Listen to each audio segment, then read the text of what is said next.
aguardar começar a gravar aqui, então. Bem, Festival Concreto, mais uma vez, boa noite a todas, a todos e a todos. Um salve às mais velhas, às Dona Maria e os mais velhos, que estão germinando aí, apontando para um futuro possível do agora. Um abraço também impossível aos que estão aqui hoje, nas arquiteturas do nosso corpo, pelos fios invisíveis da internet e ao longo do olhar e do reconhecimento, em meio às múltiplas clausuras que o nosso presente tempo nos apresenta. Esta rede é, penso, uma carta alquimista, um elogio à bruxaria, à correria e ao concreto dos afetos. Quero iniciar, então, este riscado com um poema de minha autoria. Anfiteatro Janguruçu. O concreto também se dissolve nos abraços demorados, na viagem sem malas prontas, no corre do louco, empregatício, invisível. O preço do sangue que escorre arquibancadas, alimento para a cabeça, mata a fome, só por hoje. Talvez, quem sabe. Ele pode ser a bela vista, pode ser o nascer e o pôr do sol, a soma dos abraços esperançosos, do racha improvisado em círculos, pode ser palco da noite ensolarada, razão dos bailes autônomos. Chega aí, no rolezinho, ou no reggae, para dançar agarradinho. Arena das resistências por vezes planejadas, dos sorrisos espontâneos, dos gestos aleatórios, indefinidos em si, da lágrima incontida e compartilhada, das memórias feitas do concreto, dos afetos. Janelas, guris, rua, sul, suave, Janguruçu. A mesa móvel Cultura, Poética e Território, que está sendo, inclusive, gravada, como foi avisado e consentido logo no início, todos presentes, pretende ecoar intensidades poéticas e criativas, práticas, na e da cidade. Entra em cena a diversidade de sujeitos que falam do lugar de suas experiências, suas linguagens, e a ampla paleta de culturas de rua e os novos desenhos da organização coletiva. Seminário Territórios Concretos, Transformação, Criação e Resistência, tem curadoria da professora Glória Diógenes e Nacélio Grude, articulação de Lara Denise Silva, realização Festival Concreto e Laboratório de Artes e das Juventudes da UFC, Universidade Federal do Ceará, Lajus. A mesa Cultura, Poética e Território é composta por Numa Ciro, Sérgio Farias e Jardson Remido. Com a mediação feita por mim, Rômulo Silva, poeta e pesquisador, eu nascido no Pantanal, atual Planalto Ayrton Senna, periferia de Fortaleza, no Ceará. Também sou integrante do Laboratório de Estudos da Conflitualidade e da Violência, o COVIL, da UES, Universidade Estadual do Ceará, onde também coordeno a linha de pesquisa Estudos Afroatlânticos. Sou pesquisador também e colaborador no Laboratório de Arte Contemporânea, do LAC, da UFC. Tenho interesses na área da sociologia da literatura, escrita e performance, oralidade, assim como também da sociologia da ação competitiva, movimentos contemporâneos de juventude. Além dos estudos críticos à colonialidade, estudo mediação de leituras na cidade de Fortaleza, sobre a orientação do professor Dr. Giovanni Jacó de Freitas, da UES, e com a orientação do professor Dr. Cassiano Barbosa Gadelha, da Universidade Federal do Rio Grande, FURG. Sou mestre e doutorando pelo Programa de Pós-Graduação em Sociologia. A mesa aqui terá duração de 2 horas, sendo que cada participante terá entre 15 e 20 minutos para a exposição de fala e depois abriremos para perguntas e questões. Cada um liga o microfone ou pode digitar no chat, né, as questões que lhe atravessaram ou que pensaram em trazer para contribuição. Cada participante, ao ligar o microfone, terá no máximo 3 minutos para colocá-las, assim como os participantes para responder. Lembrando que o evento vai até sexta-feira, o evento Festival Concreto vai até sexta-feira, dia 27 de novembro, e pedimos ainda, reforçamos que acompanhem a programação pelas nossas redes sociais, @Festival Concreto e @lajus.ufc. Então, se todas as convidadas e convidados consentirem, seguiremos a ordem aqui apresentada. No caso, Numa, logo depois Sérgio Farias e, por último, Jackson Remido. Pode ser assim, gente? Pode? Então, vamos dar início. Eu vou apresentar aqui de maneira mais formal a primeira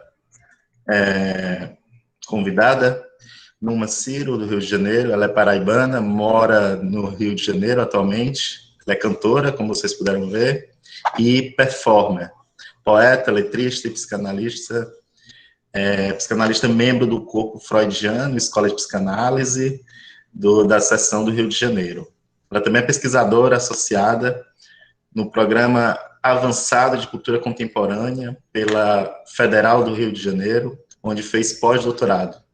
A tese de doutorado, intitulada Nas Quebradas da Voz, o lugar e a mãe na crônica poética do rap, com orientação de Heloísa Buarque de Holanda, resultou na criação do Programa Universidade das Quebradas, um curso de extensão de estudos literários e das artes e direitos humanos, com foco agora no antirracismo, voltado para artistas e empreendedores culturais nas periferias, do qual é coordenadora junto com Heloísa. Seja bem-vinda mais uma vez, professora Numa Ciro. A senhora tem aí 15 a 20 minutos para expor sua fala.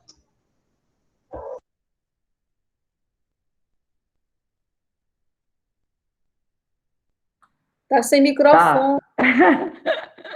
Notei que não tinha eco nenhum. Ou seja, só eu que me ouvia. Então, obrigada, Rômulo. Obrigada, Glória, pelo convite. Obrigada a vocês todos que estão aqui hoje. E é uma honra estar com vocês nessa mesa. Eu digo, puxa, eu sou a avó desses manos. São manos e eu sou a avó deles. Gente, olha, que mesa incrível. Porque eu adoro vocês. Eu tenho um amor. Eu tenho um filho só, homem. Eu tenho um amor pelos rapazes que fizeram a revolução no país, a partir do hip hop. Essa letra que eu cantei, que eu pus nesse noturno de Schubert, foi a partir de uma imagem que eu vi no Jornal Nacional. Mais uma investida policial onde morrem pessoas nas favelas, principalmente no Rio de Janeiro. Todo mundo sabe a situação do verdadeiro genocídio que a gente vive nesse país, e principalmente aqui no Rio. Eu sei, eu trabalho junto com as pessoas, eu vou dizer bem o que são as quebradas, para vocês entenderem. Então, nessa noite, que eu vi a seguinte imagem: uma avó agarrada com um carrinho de bebê vazio, chorando. O seu neto, que não tinha 2 anos, foi morto por bala. Olha, eu fui escrever assim para me lembrar como dizer para vocês. eu dizer um bebê assassinado, isso é muito forte para eu dizer. Gente, e eu acho que só esse bebê, só esse, era para o país parar. É assim, eu me sinto... É muito difícil falar disso, é uma coisa que me... para mim é o pior problema que a gente vive. E por conta disso, porque eu comecei a saber disso dos quase 60 mil jovens negros entre 14 e 24 anos que morrem assassinados no Brasil por essa violência, principalmente a violência policial. Eu me interessei pelo rap, eles foram os primeiros que contaram, fizeram essa crônica. Antes dos antropólogos e sociólogos e cientistas políticos irem estudar realmente esse problema da violência no Brasil, os raps disseram primeiro. E eu ouvi. E enquanto eu ouvia essa crônica desse genocídio, eu vi que eles diziam através de poesia. O ritmo e a poesia ali, um trabalho literário, a coisa que mais me impactou nos últimos tempos, que foi uma revolução cultural, política, social, linguística. Vocês imaginem, tem o Sérgio, que está aqui presente, mas a gente tinha os sem terra, os sem teto, e descobrimos que tinha os sem língua. O que mais me impressionou nisso, porque quando o trabalhador, o nordestino, o ruralista, as pessoas que não são da norma culta, acadêmicas, falam, eles dizem que fala-se errado. E eu lembro que Mano Brown contou que quando ele foi escrever o primeiro rap, ele quis escrever o que dizem que é certo. Ele, depois que viu aquilo, disse, não, isso não tem verdade aqui. Não está parecendo eu. Não é isso, não sou eu. Aí ele vai, com sua linguagem, com as suas palavras, com a linguagem que se fala nas quebradas, vocês sabem depois o que veio tudo depois disso, né? Estamos até hoje aqui trazendo essa herança, já é uma herança, 20 anos depois já temos uma ancestralidade. Não é à toa que chamam o hip hop, tem os da escola velha, né? A velha school. Porque já fez história. Já fez história, já temos uma história consolidada. E foi isso que me fez estudar, queria ir atrás. Eu nunca vou saber direito disso. Eu queria fazer um rap, mas ainda não aprendi, não sei ainda. Mas eu fui atrás de ouvir. E eu acho que o rap, o hip hop, com todos os seus elementos, eu acho que ele fez uma transformação nunca vista antes. No Brasil, isso é claro, e foi no mundo todo. E foi uma coisa de quebra de fronteiras. Quando se diz periferia, periferia em qualquer lugar, gente, isso é a coisa mais linda, mais verdadeira, incrível. Os manos, as minas, se reconhecem, seja na Arábia, seja na Índia, seja na China, como eles dizem, onde tiver um preto, onde tiver uma pessoa em vulnerabilidade como nós, e a periferia, estamos aí. E eu vi Chuck D, do Public Enemy, vir ao Rio, fui ver ele falar. Ele foi com MV Bill para a Cidade de Deus. Quando ele chegou lá, ele disse, estou em casa. Pronto. O que é que a gente quer mais? É isso. Foi um laboratório de linguagem. E a gente falando de rua, o hip hop botou a voz na rua, a palavra na rua. Ninguém deu voz, não. Eles tomaram a palavra. Ninguém dá voz a ninguém. A gente pode dar uma escuta. As pessoas estavam mudas, elas começaram a falar, agora gritam, falam, impõem coisas. E por isso, quando eu estava estudando o rap, eu fui para muitas periferias. Eu vivia no Capão Redondo, eu andava com a família Racional, aqueles meninos lá na Vila no Vale das Virtudes. Eu andava por todos esses lugares onde tinha um rapper, e eu perguntei a cada um, o que foi que o rap lhe deu? Todos me responderam a minha cor, primeiramente. É incrível a revolução simbólica, uma mudança de lugares que os jovens e os negros e a periferia teve a partir daí. Daí veio toda a poesia marginal, a literatura, que eu vi os primeiros saraus em São Paulo também, quando foi um tempo atrás que eu fui pesquisar essa literatura marginal e esses autores, já tinha mais de 100 autores escrevendo. Aí, no livro do Sarau da Brasa, eles escreveram, porque eles editaram o Sarau da Brasa e já tinha coisas que eles escreviam. Então, tem o prefácio, eles falam assim, a gente não sabia falar, mas a gente vai escrever assim mesmo. A gente está cansado de dar as histórias da gente aos outros, e quando a gente vai ler, vai ver o espelho, a gente não se reconhece ali. Agora quem vai falar somos nós, e foi isso que o hip hop falou também. Claro, a gente está conversando aqui. E eu andava com esses meninos e disseram, a minha tese, a minha dissertação de mestrado, a minha tese, eu não gostaria que fosse que o hip hop, o rap, esses poetas estivessem aqui como objeto de estudo. Eu queria que fosse outra coisa. Eu queria que eles estivessem sujeitos, tomado por...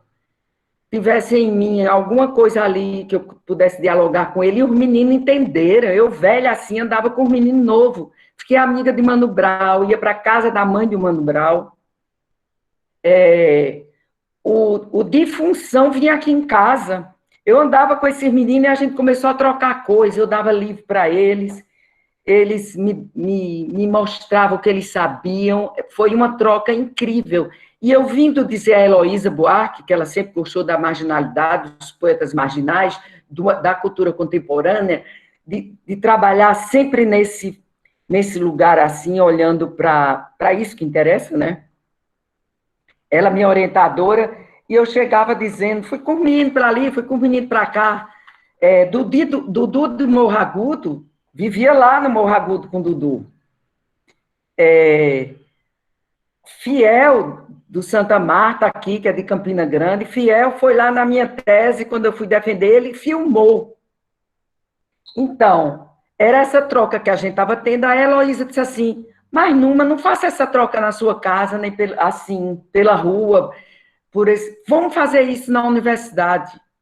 Aí ela propôs criar a Universidade das Quebradas, que é um curso na UFRJ, que para fazer a troca de saberes, ela disse, eu não estou interessada na periferia, a periferia sabe de tudo, estou querendo quebrar os muros da universidade, quero que a universidade seja outra, e só esses atores, produtores, poetas das periferias, músicos, pensadores é que podem mudar a universidade, que podem mudar o mundo, e a gente vai fazer uma troca. Então, há 10 anos, esse é o 11º ano, está online, o trabalho está sendo diferente esse ano, mas há 10 anos nós fizemos esse trabalho. E Mano Brown uma vez veio falar aqui para a gente, então sempre a gente tinha uma troca. Os produtores, artistas falavam sobre o seu saber, diziam para nós do que eles sabiam, e a universidade também retribuía, vendo o que é a universidade, que diz que é a universidade, que é de todos, o saber está ali, que é de todo mundo, então vamos tirar isso dessas bibliotecas, vamos botar no mundo. Olha, gente, os pesquisadores, os historiadores, os cientistas estudaram isso. E vocês? O que é que dizem disso? Vamos pôr.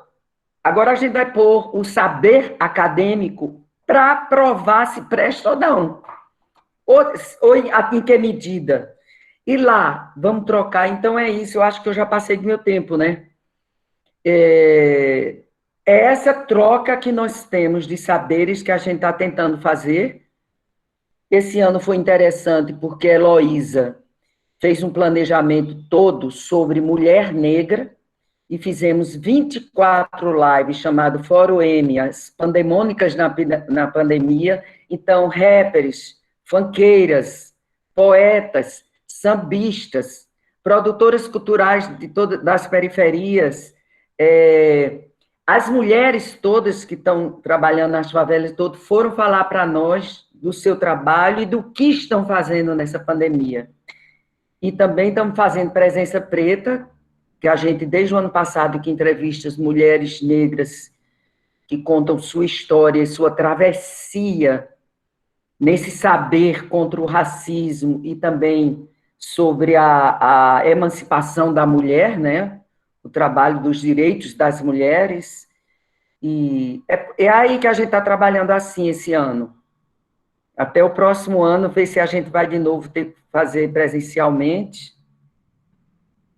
Depois eu posso dizer mais outras coisas, que eu acho que eu já passei do meu tempo, me desculpem, vocês não me pararam. Tem ainda 3. Pode concluir, professora. Pode ir, vai de boa. 3 minutos. Ah, é? Tem ainda uns 3 minutos ainda. Ah, tá. Então, a coisa quando eu estava trabalhando primeiro sobre o genocídio, né? E atrás desses meninos, porque cada menino desse que morre me mata um pouco, como no conto de Clarice Lispector, do Mineirinho, né? Vocês sabem que esse conto, leiam, quem não viu. Clarice Lispector fala da morte de um bandido, que a polícia matou com 13 tiros, e é lindo que ela vai dizendo, o primeiro tiro é isso, o terceiro esse, o terceiro aquele. Quando chega no 12º tiro, me atinge. No 13º, eu sou mineirinho. Então, eu peço desculpas por eu ser branca, peço desculpas, e dizer que eu sinto cada tiro desse. É por isso que eu estou com essa blusa, que eu bordei, talvez vocês não possam ler, que eu acho que fica ao contrário, né? Mas é assim, se tudo der errado, eu quero ser errante. Isso é um verso do baterista do Rapa. Ai, meu Deus. Me faltou. Eu vou dizer já já. Ele que levou 9 tiros e quando foi na FLUP...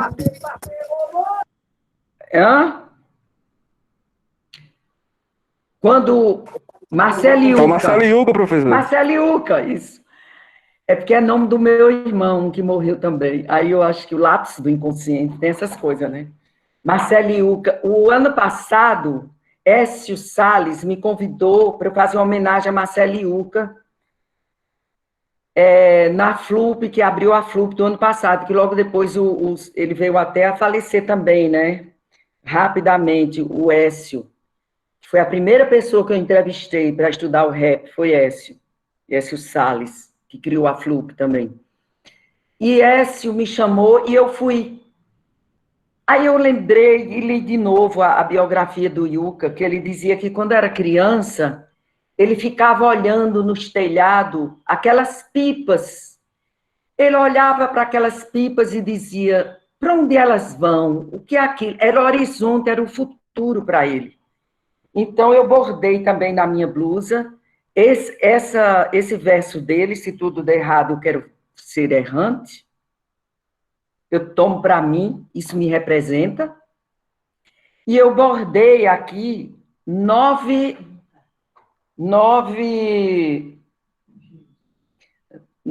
pipas, que significam também os 9 tiros que ele tirou.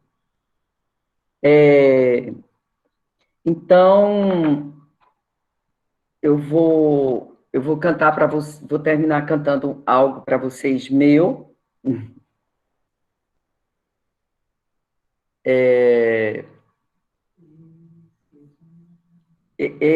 Essa eu já cantei. A Silvia aqui, minha companheira, disse, canta o hipopótamo. Olha, o hipopótamo é de Braulio Tavares. Quem conhece Braulio Tavares aí? É absurdo, eu gravei nesse meu primeiro disco. Aos 70 anos eu fiz meu primeiro disco. E a única música que não tem letra minha é essa do Braulio, porque eu canto há 35 anos. Olha como esse hipopótamo tem a ver com a vida da gente. É assim. Imagine um hipopótamo, tartamudo e espantado, amarrado no meio da rua do ouvidor, triste como um filho póstumo, escutando estarrecido o enorme ruído das gargalhadas do mundo em redor. Essa criatura trágica, esse corpanzil corcundo, abrindo uma goela à África, botando a boca no mundo. Pois é assim que eu sou, pois é assim que eu sinto que sou. Quando subo num palco para cantar, padecendo o mais péssimo dos medos, e nem mesmo consigo dedilhar, com o tremor que me dá em cada dedo.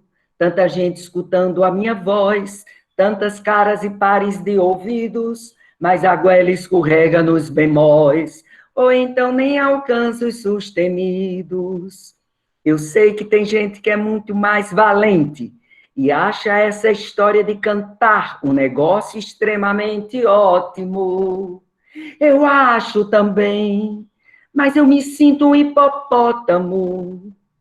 Imagine, novamente, o hipopótamo caminhando equilibrado num fio de arame farpado, longuissimamente esticado, por sobre as enormes cachoeiras de lá da Foz do Iguaçu, inquieto como um átomo, sobre o foco das câmeras de TV, sem olhar para baixo para não ver a cascata rugindo para valer e a risada feroz de Beuzebu.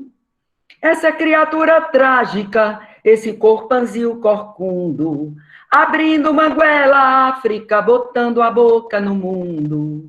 Pois é assim que eu sou, pois é assim que eu sinto que sou, quando estou de olho numa mulher e ela também está de olho em mim. Eu sei muito bem o que ela quer, porém fico enrolado mesmo assim, tropeçando nas minhas próprias pernas, sem saber o que faça, como e quando, infeliz como o homem das cavernas, Oscarito imitando o Marlon Brando.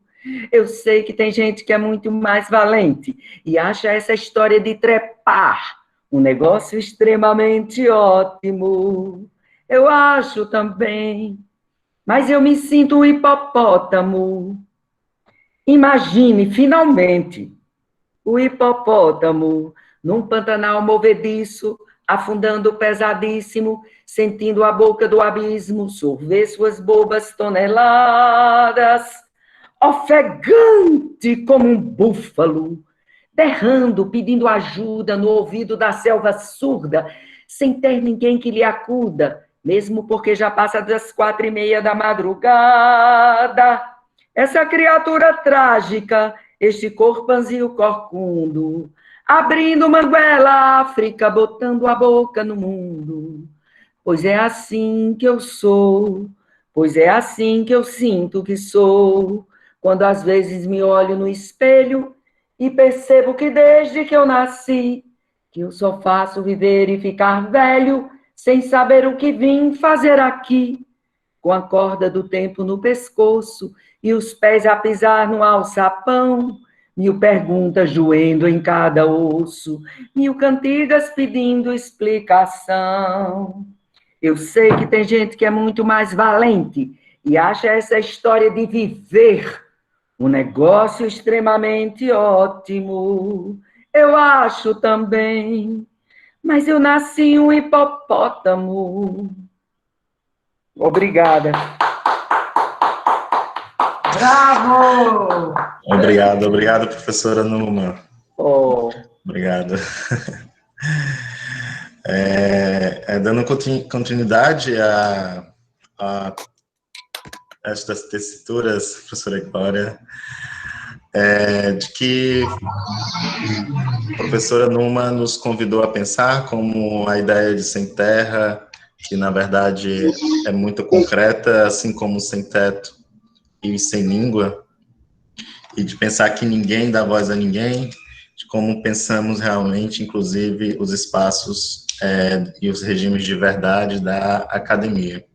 Vamos dar continuidade, pensando ainda nesse sentido em outros, a partir desse fio condutor do Sem Terra, também, com o nosso convidado, Sérgio Farias. Sérgio Farias, boa noite. Boa noite a todos, a todas. Tudo bem? Sou o Sérgio. Bem. Coordenador do Nacional, não é isso? Do MST. MTST, aliás. Então, sou coordenador do MTST, né? E sou morador de Fortaleza. Estou aqui em São Paulo porque a gente está fazendo a campanha do Boulos, né? Sou morador aí do Zé Euclides. E estou aqui com as figuras aqui, estou aqui com o Edu, da Casa dos Vetinhos do Suricate. Tudo bem? Com o Biel, também do La Casa dos Vetinhos. Nós estamos aqui trampando, estamos fazendo meme aqui, os meninos. Bom, primeiro, saudar a todos e todas, boa tarde, né, e falar um pouco, é muito difícil, quando a gente pensa na figura do sem-teto, a primeira coisa que vem na cabeça é o morador de rua, né, aquela pessoa que está morando no centro, nesse momento, atrás de um cobertor, né, e aí a gente coloca assim, tem sei lá, 400 em Fortaleza, 500 talvez, né, que é uma coisa, mas que aquele ali, ele está no extremo, não só da pobreza, né, chegou no extremo, às vezes, de um problema psicológico, da droga e também da pobreza, né.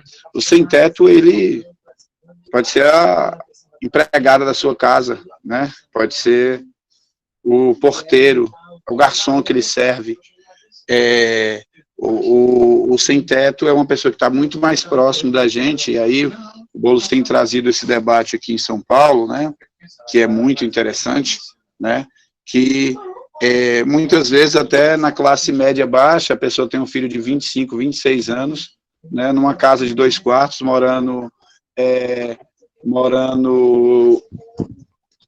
aí com a sua companheira num quarto, enquanto o outro está morando com outra companheira, e mais uma pessoa dormindo no sofá.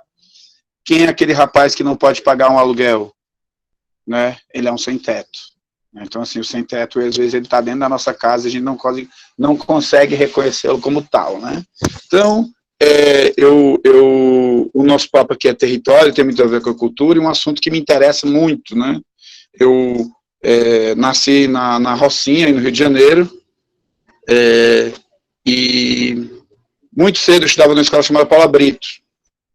Em 1978, eu conheci uma pessoa, uma paraibana, inclusive, chamada Solange Farinha, e tinha um projeto chamado Municine, que era a produção de cinema que existia na Prefeitura do Rio de Janeiro. E aí nós estamos falando aí de 78, final da ditadura, né? Quando o Lula estava fazendo a primeira greve, participando da primeira greve no Brasil, e o Jim Jones estava levando milhares de pessoas a morrer aí próximo aqui na América do Sul. Então era um momento que... E aí eu conheci essa mulher, que era minha professora, que inclusive é minha amiga até hoje. Hoje eu tenho 48 anos e ela tem 70 anos. Né? E a gente se conheceu em 1978 e eu comecei a participar de um projeto chamado Municine. Né? O que eu acho muito interessante é que a gente tinha um coletivo e que a maioria dos jovens que estavam fazendo cinema ali escaparam, sobreviveram na Rocinha. De 78, aí você teve ali, que o menino de 78, em 87, quando você teve o pico da luta do tráfico na Rocinha, Santa Teresa e tal, esse pivete estava com 20 anos, com 17, com 18, eu tinha 19 nesse tempo, né, eu tinha 18, 17 nesse tempo aí, 18, 17, e então, desde muito cedo eu acho que a cultura, o fazer arte, é um elemento de sobrevivência na periferia. Então, assim, porque muitas vezes a gente fala que está todo mundo sujeito à mesma sorte, mas quem entra no coletivo de arte não está sujeito. O menino que vai para o hip hop, apesar de que aqui você vai ter sei lá, o companheiro que foi assassinado do rap, aqui de São Paulo, o Sabotagem, mas a grande maioria vai escapar, né? A gente aprende que as pessoas acham que o jovem da periferia não sabe nada, né? Mas a primeira coisa que ele aprende é um dialeto e uma linguagem para sobreviver. Fez 20 anos na favela, é um sobrevivente, é um vitorioso. Tem que comemorar, né? Tem que comemorar porque... E aí, tá claro para mim, estava claro, porque eu sou um desses, né? Eu sou desses. E tá claro para mim que o acesso à cultura é um elemento de humanização e um elemento que faz com que muitos escapem, né? É claro que nem todo mundo tem acesso, aí eu estou falando da Rocinha de 78 a 87, mas estava nesse projeto e tal. Bom, quando venho para o Ceará, e aí eu me encontro ali num bairro chamado Parque Água Fria, que hoje é a Sapiranga, né? E ali eu me encontrei com uma molecada que começa a fazer arte também numa pracinha ali próximo do Via Sul. É engraçado que essa geração formou uma geração de grandes artistas em Fortaleza, né? Artista, às vezes, não é bom você citar, porque às vezes o cara não gosta de saber que veio do mesmo canto. Mas é legal saber, por exemplo, que o Fortaleza Ordinária, que o Suricato Ceboso, que o Mateus mesmo, que a Roberta Caia, e que até o Rapadura frequentaram o mesmo espaço, né? Tipo assim, tinha alguma coisa ali naquela área que formou grandes figuras da arte, né? E da cultura. Nem todos são artistas, né? O artista também é um bicho meio vaidoso pra caralho, né? E aí, às vezes, ele não, quando vai contar a história, ele esquece de contar a história do cara que estava do lado dele. Mas ali naquela região, e aí foram feitos de 2007 até 2016, foram feitos mais de 320 sarais na pracinha. Toda semana era feito um sarau ali numa pracinha em frente ao Colégio Aldaci Barbosa, do centro do Conjunto Alvorada. E dali eu acho que saiu uma galera. Mas, mais do que sair uma galera boa da arte, saíram sobreviventes, né? E isso, para mim, é o que mais importa. Foi muito interessante que, em 2004, a gente fez uma luta pelo semáforo da Washington Soares. Tem uma molecada que não vai lembrar, 16 anos atrás, que não havia sinal na Washington Soares, aí em Fortaleza, né? E aí a gente fez uma luta lá, e a luta foi feita toda à base de sarais, de cortejos, de travamentos na via. A gente ainda não estava no MTST, a gente era de um movimento chamado MCP, né? E começou toda uma luta em cima desse semáforo da Washington Soares. Acontece uma coisa muito interessante. No dia 27 de junho de 2005, salvo minha memória não é muito boa, mas provavelmente foi essa data, foi implantado o primeiro semáforo na Washington Soares. Por que eu estou fazendo essa demarcação? É porque a luta foi toda à base da cultura, entendeu? Toda a juventude se reunia para fazer música, para fazer luta, e a forma de luta era um sarau musical, era eventos culturais e era o travamento direto, né? Bom, ali foi feita uma coisa chamada Faixa de Mortos, que era uma performance teatral, e ali foi fundada uma bandinha chamada Arte do Beco, que era os pivetes da favela lá, que teve um camarada Thales que fez a camisa, e essa performance, quem puxou lá foi um cara chamado Ceguinho. Depois eu vim saber que o Ceguinho é um cara que tocava na banda do Grude na época, né? O Ceguinho, na época, era da mesma banda do Grude, e o cara que tinha pensado essa performance da Faixa de Motos foi o Nacélio Grude. Então, assim, a nossa história vem se cruzar agora no concreto, nos Euclides, né? Então, assim, boa parte da molecada que mora nos Euclides,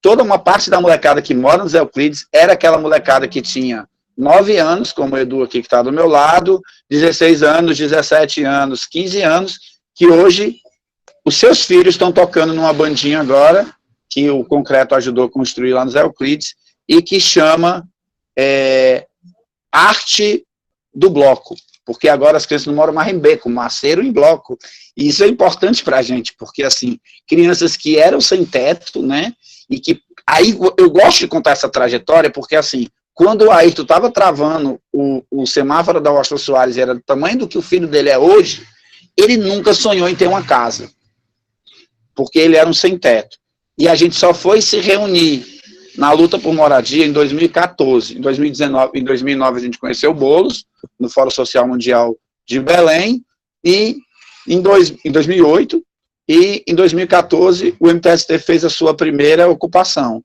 E as pessoas que participaram da primeira ocupação eram exatamente esses meninos, e muitos estão morando hoje nos Euclides, né? Bom, eu queria falar isso só porque a figura do Grude estava lá em 2004, 2005, a prefeita era Luiziane, recém-eleito, o presidente era Lula, né? E Marcelo Grude está hoje construindo concreto aí com a molecada e que está sendo um sucesso, que está deixando um legado bastante interessante. Mas o cara que pintou um grafite, que é o Thales, que fez o grafite, por exemplo, do La Casa dos Vetim, que é um filme que está sendo feito lá pelos mesmos meninos, inclusive que aprovaram um filme para a Globo agora, e estão fazendo uma série, a primeira série de periferia está sendo gravada pelos mesmos meninos de 2004, no mesmo território que está acontecendo o concreto, e que também aprovaram um filme para a Globo, é o Thales. O Thales era um cara que estava no sarau, que fez o grafite do La Casa dos Vetim, que desenhou a primeira camisa do Arte do Beco, e se Deus quiser, né, ele vai também desenhar a primeira camisa da Arte do Bloco. Então, assim, cada vez que nasce um menino, a nossa história continua, né? Os Euclides é um espaço que hoje, junto com o concreto, mas também pelo La Casa dos Vetim, pelo o corre que a gente tem de cultura, não da cultura como uma coisa contemplativa, como uma coisa que é para alguém pendurar na parede, mas é como uma coisa que transforma vidas, né? É um espaço que a gente tem que conhecer, né? E tem que também entender a síntese que tem ali. Por exemplo, como é que num bloco mora, por acaso, os três maiores influenciadores da internet do Ceará? Por que é que aqueles meninos estão ali? Isso é importante para a gente, né? A história de cada um ali para a gente é super importante, porque eles vieram de um passado, né?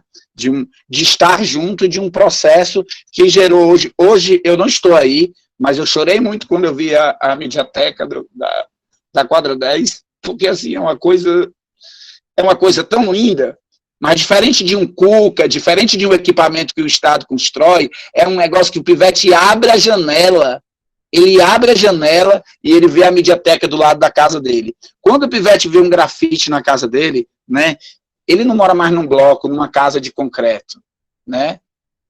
Numa casa de concreto para fazer um trocadilho com a fala do concreto. Ele mora num outro tipo de concreto, num concreto que tem alma.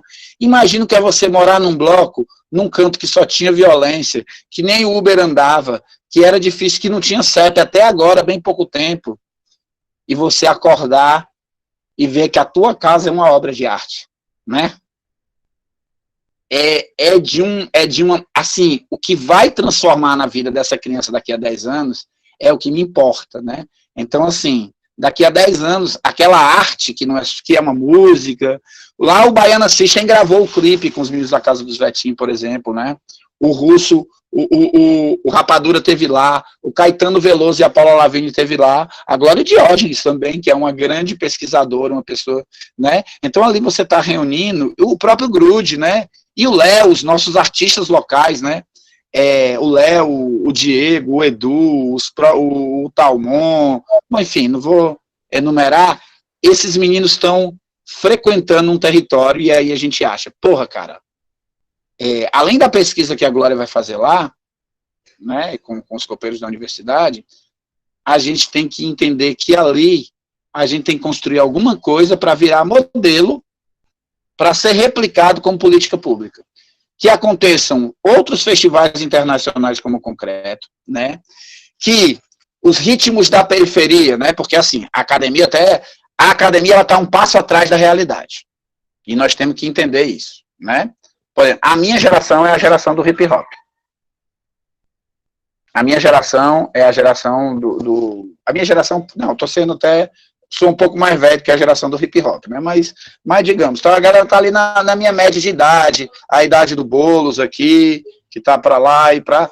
Mas hoje a molecada tá escutando funk, brega funk e forró de favela, entendeu? Como que a gente traz essa molecada que tá curtindo esses ritmos, não para politizar totalmente, porque não adianta a gente querer transformar uma música do brega funk no hino da Revolução Russa, que é uma mania que a nossa esquerda tem, né? Que aí quer transformar, mas é machista, mas isso... Cara, a gente tem que entender que o corre cultural, mesmo que não seja a nossa cultura, que é feita na academia, que é feita, né, pelos grandes poetas, né, ela tem que ser respeitada, sobretudo porque ela é uma forma de humanizar e de salvar a gente, né? O menino que está fazendo música, o menino que está preocupado, o menino que está fazendo meme para a internet, ele pode estar trabalhando, né? Por exemplo, não é legal? Eu estou aqui com um camarada que é também pode estar politizando a sua arte, né? As pessoas perguntam, mas por que o Suricate não, por exemplo, não posta coisas assim, sei lá, antiproibicionismo e tal? É porque ele precisa ter uma conexão. Lembrando que a maioria da população da periferia hoje é evangélica, né? E que a cultura do povo ela tem que ser respeitada e construída lado a lado, entendeu? Mas o Edu está aqui agora e ele largou 2 filhinhos em Fortaleza sem ganhar nada para vir fazer a campanha do Boulos em São Paulo. Quer maior comprometimento e quer maior politização do que essa? Né? E o Gabriel também, que é outro jovem que está aqui. Jovens de rolê completamente diferente. Um jovem de classe média e um jovem pobre, entendeu? Só que aí nos Euclides está se transformando numa síntese, né? Então, para ir fechando, não sei quanto tempo eu tenho. Ainda tem? 2 minutos, Sérgio. Pode ir. Pois, eu vou concluir dizendo o seguinte, a gente quer construir nos Euclides o que a gente tem chamado de zona franca de produção cultural, né? Então, assim, aí está sendo gravado uma série, mas vai ser gravado um filme agora, e é um espaço que, se você está aí pensando agora, das pessoas que estão aqui nos assistindo, se você quiser tirar o seu roteiro do papel, está aí um bom território para você ir, né? Porque acho que, dadas as proporções, nós podemos estar construindo nos Euclides, no Ceará, em Fortaleza, né? Aquilo que foi o marco do cinema marginal brasileiro, né? Mas isso com a potência 8.0, porque nós estamos falando agora de internet, que foi a boca do lixo de São Paulo, né? Olha aí, o que era o Janguruçu? O lixão de Fortaleza, onde as pessoas, os meninos há 20, 30 anos, estavam dividindo o pão com rato e com urubu, né? Tinha lá o rato e o urubu. Depois do governo Lula, é óbvio, é evidente que depois do lulismo, né? E aí eu que não sou um lulista, é inegável que se houve um avanço grande na periferia. Acho que a Numa aí falou, a professora Numa falou do Capão Redondo, então, que era o Capão Redondo nos anos 80, que é o Capão Redondo hoje, né? Que era o território mais violento do mundo, né? Hoje Fortaleza é a 7ª cidade mais violenta do Brasil. Esses meninos que eu estou falando vieram de um bairro que era o 4º bairro mais violento do mundo, estava em Fortaleza, né? Então, assim, a violência é uma companheira nossa, o nosso despertador, às vezes, é o tiro de fuzil, né? E nesse território tem jovens fazendo arte, tem jovens vivendo de arte, tem jovens cantando Chico Buarque, cantando com Caetano e depois cantando um brega funk, a galera descendo até o chão e cantando forró de favela, banda loba, porque a cultura tem que ser respeitada, a gente não pode simplesmente estigmatizar e dizer que a cultura só é o que a gente entende por cultura, porque isso é um autoritarismo. E o que eu falei da academia é que a academia ela pode ser uma grande parceira em pesquisar, ela pode ser uma grande parceira em contribuir, mas ela não pode tentar mudar a rota, porque quem faz a cultura é o povo que está no local, né? Se eu tento dizer que eu vou fazer um brega funk não machista, né? Eu tenho que começar a trabalhar isso a partir de um processo muito lento para que ele renda frutos no futuro, né? Eu não posso simplesmente tentar desconstruir que todo mundo deixe de fazer o brega funk hoje para fazer o brega funk assim como eu queria que fosse, né? Então, eu acho que a gente pode estar construindo nos Euclides uma nova boca do lixo, né? as pessoas falam assim, mas vocês estão tão perto do Cuca, por que vocês não usam lá?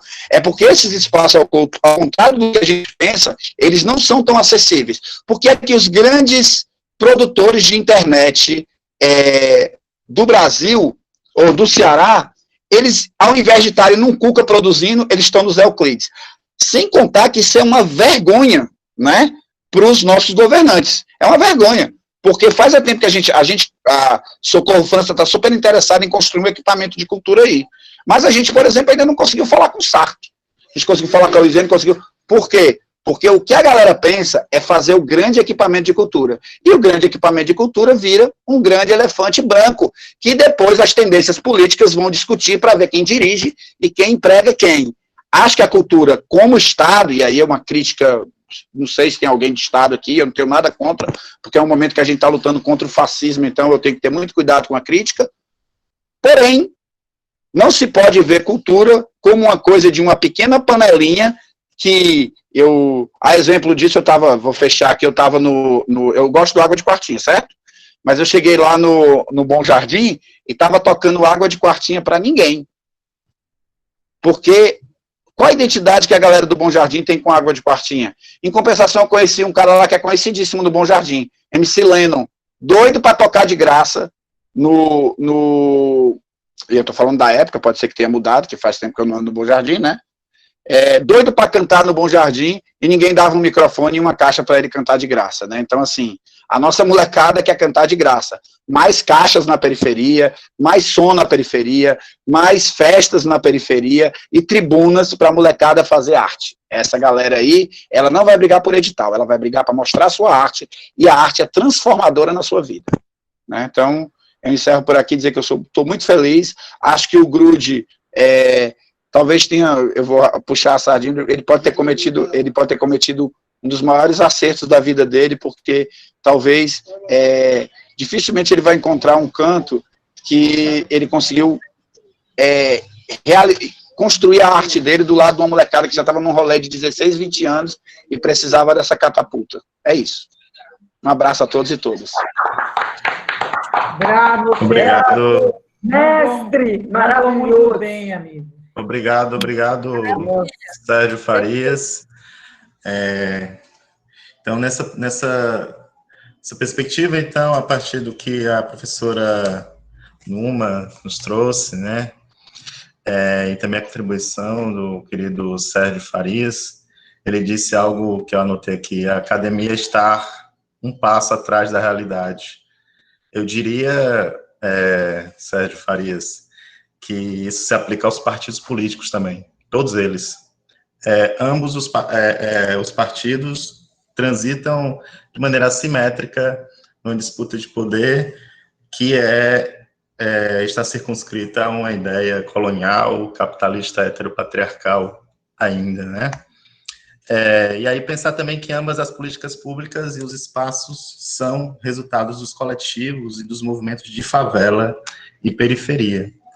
Então, mais uma vez, é importante lembrarmos isso, e nesse sentido, nesse diálogo também, convidamos para a sua fala o poeta, morador do Grande Janguruçu, escritor, artista visual, poeta marginal e educador social, né, que leva, segundo ele, na sua mini-bio, o poder da palavra como ferramenta de transformação social. Jadson Remido, satisfação. Esmagando teus ídolos, quebrando os estereótipos. Foda-se teus laboratórios, eu vou roubar teus monopólios. Iconoclasta por ódio que emancipa. Detesto teu Deus transfóbico, racista, egocêntrico e patriarcal. Avisa lá pro PM que vai ser sal. Qualquer dia esfregar na cara dele meu diploma. E aprender a respeitar as caras e saber que favelado é intelectual. Que na minha mochila não tem droga arma, mas tem livro, estudo, esforço e potencial. Colégio Farias Brito. Primeiro lugar é medicina, só que pra mim não tá dizendo nada. É que meu primo também seria. Se não fosse confundido como bandido e morto pelo demônio de farda, a poesia pausa. pesa, pisa, pousa e pulsa em cada um de nós. Só que Jesus é favelado e diabo é playboy. O diabo me quer na cena de sequestro, judiando e carbonizando o corpo do empresário no porta-mala do carro da BMW. Só que a minha meta é faculdade, diploma e pós-doutorado, professor, filósofo, quem sabe advogado. Por incrível que pareça, o playboy fica em choque quando o pobre tá com diploma ao invés de tá com revólver. Toda vida que a polícia me para e pergunta se eu tenho passagem, eu respondo que tenho passagem na biblioteca pro porte legal de inteligência. Ó. Todo mundo é como pro alto, que isso aqui é um abraço e quem reagir à poesia queima a roupa. Pois eu ando fortemente amado pela minha mãezinha e pela minha coroa. Avisa lá pro PM que me chamou de marginal, que qualquer dia vai ser sal. Esfregar na cara dele meu diploma da Universidade Federal. Avisa lá pros polícia que eu vou ensinar pra eles o que é apologia. Eu com diploma na cintura, formado em filosofia e citando educação na mente das criancinhas, porque bandido de verdade é deputado lá em Brasília. Ó. Mas eu quero saber mesmo é se tu tem disposição de tirar o menor das facções e colocar na educação. Eu quero saber se tu tem força de vontade de tirar o menor do crack e colocar na faculdade. Tirar o menor da cocaína, a prostituta, a travesti da esquina, fazer eles voltarem a estudar e passar no curso de medicina. Mas a playboyzada só quer que o menor morra dentro da FEBEM. Eu quero que ele estude para passar na prova do Enem. Aqui você sabe bem. Depois da Copa vem a culpa. Eu me lembro da verba desviada da merenda pública, falta atendimento e medicamento lá no UPA. Literatura te tira do tiro da viatura. Nostalgia, nós tá como? Nós tradamos. Zaratrusta, falatruta, teto quebra na selva de pedra tem que ser salvo e não Pedro, então vai ser medo. Senta o dedo, a palo seco, faz teu nome. Mata a fome, marca ponto. Da zona de conforto pra de confronto. Passe de mágica nos mágicos, é só facada e ponto. Pronto, que é pra vigar o pranto. Da tia preta que perdeu o pretinho pro demônio branco de farda. Viatura mancada, é a fábula dos crápulas na cúpula de Brasília, é o contu da carochinha enquanto na carrocinha, os vira-lata cabuloso na caça do pescoço dos guardinha, e pioca amarelinha na minha linha tem cerol, um salve pra travesti de esquina e pro menor no farol. Yo, existência dolorosa, é o impacto do cacto com a rosa, zero prosa, após troca de farpas, o corvo passa, sobrevoando as áreas, com colete à prova de mágoas, Photoshop, Shop, Schopenhauer, ressuscita e toma, modernidade líquida com dipirona, cercado, protegido, eu tô tipo Belchior, mas não sumido, viu, menor? Portando os cantos torto e atrevido, ó, pra furar o tímpano e cortar a carne desses playboys sem dó. Pulando na catraca do ônibus, saudando os anônimos, que são meus sinônimos, fogo nos patrimônios, condomínios com demônios. Um salve pros mais feios, com a poesia mais suja, envolvido na cultura de rua até a medula, entrando no ouvido do psiquiatra, como se fosse a melodia do Frank Sinatra, os pivete. Na maldade, sangue ferve, na febre, 5-7 célebre, levantando os ferros, magneto, telecinese, alucina, alucinógeno na esquina, amarelinha nos bares, malabares com paroxítonas, mas eu quero saber mesmo é se tu tem disposição de tirar a menor das facções e colocar na educação. Muito obrigado, valeu, boa noite.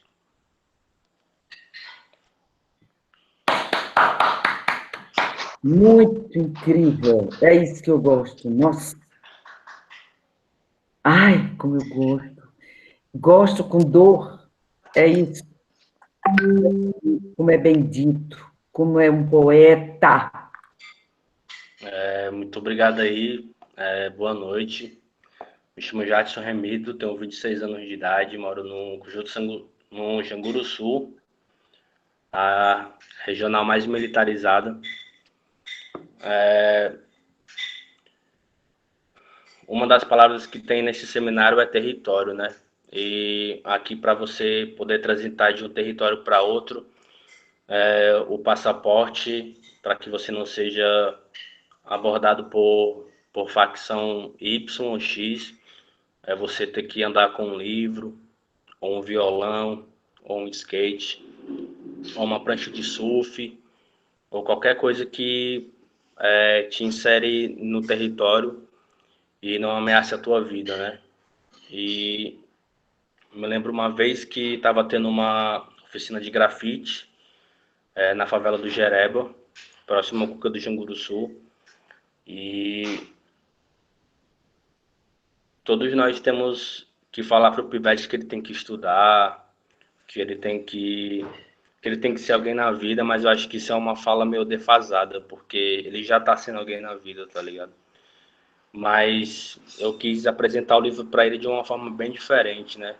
Da forma que que o contexto que ele estava inserido fosse coerente para ele. Então estava rolando uma oficina de grafite e eu coloquei o livro nas calças e cutuquei ele, né?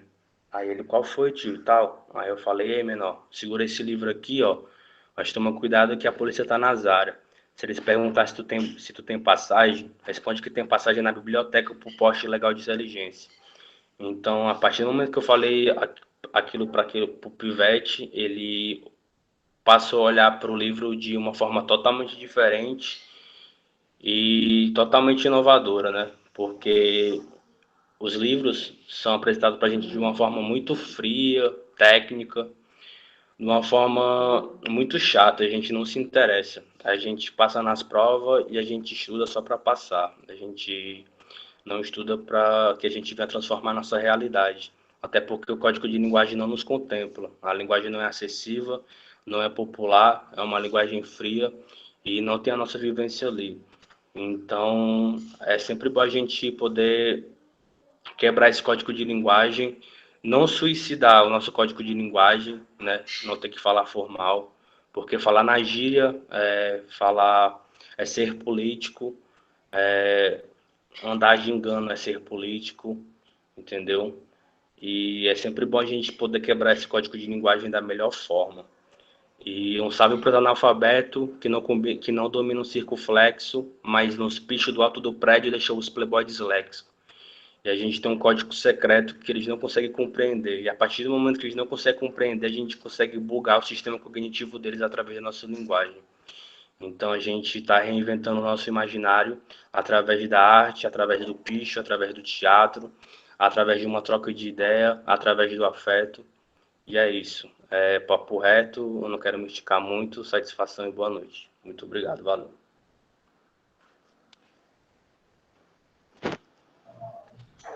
Satisfação, Jardson.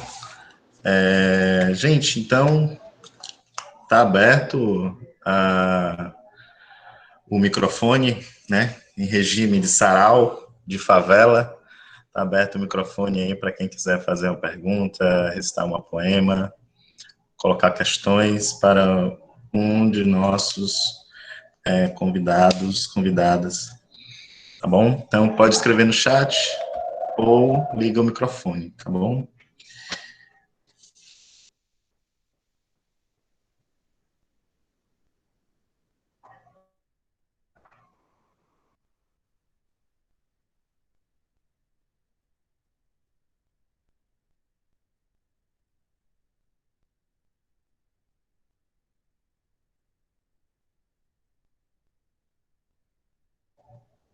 Enquanto vocês pensam aí, eu vou colocar, então, algumas questões aqui para ambos.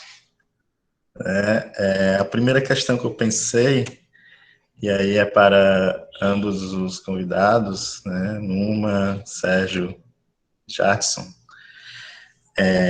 Imagino que, pelo que vimos, falaram muito sobre o poder da palavra, e palavra aqui no seu aspecto da linguagem, em suas múltiplas facetas. Portanto, um trânsito aí, um cálculo assimétrico, né?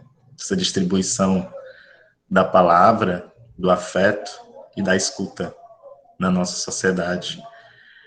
O que eu quero dizer, em outras palavras, e aí a partir do que a professora Numa falou, ninguém dá voz a ninguém, mas como criar essa pergunta? Como criar estruturas de escuta? Como criar estruturas de escuta sem representar? Então, essa é a pergunta para ambos, a que eu pensei, uma pergunta inicial. Uma segunda questão, a primeira é como criar estruturas de escuta sem representar, ou se preferia substituir a palavra representar por fixar, por falar por, né?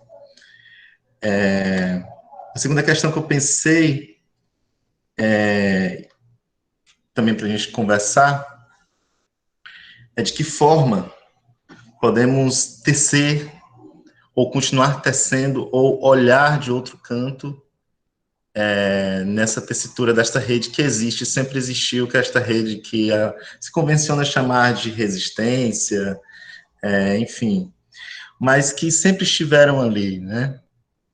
Como podemos olhar de outro lugar, senão já os que estão, diria não defasados, mas que totalmente capturados, como foi falado aqui da academia e também dos partidos políticos.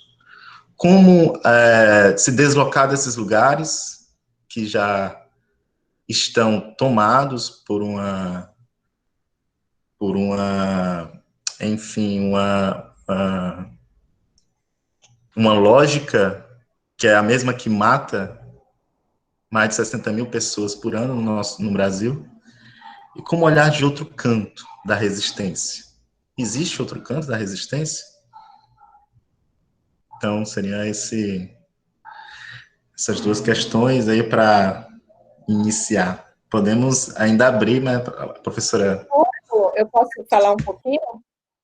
Boa noite. Primeiro, assim, eu quero dizer que esse encontro, sendo um pouquinho filosófica deleuziana, eu diria assim, eu não tenho muito mais paciência para aquelas falas que sem corpo, sabe?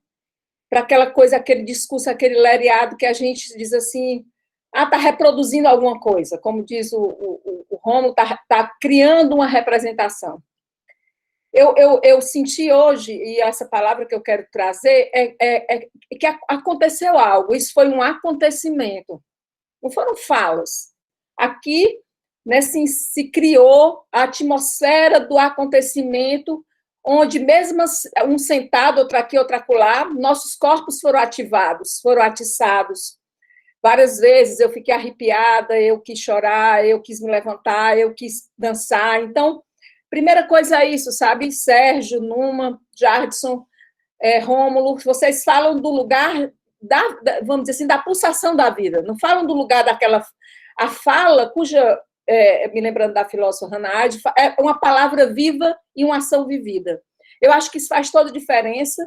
E aí, Rômulo, essa tua pergunta, também já entrando na fala de cada um, quando Numa canta, quando Sérgio mostra o povoamento de todas essas falas, vidas, trajetórias, passagens, interrupção da Washington Soares, criação do Zé Euclides, quando tudo isso vem nessa poesia do Jardson, que mostra exatamente a força, vamos dizer assim, que tem o pensamento, esse pensamento guerrilha, pensamento poético.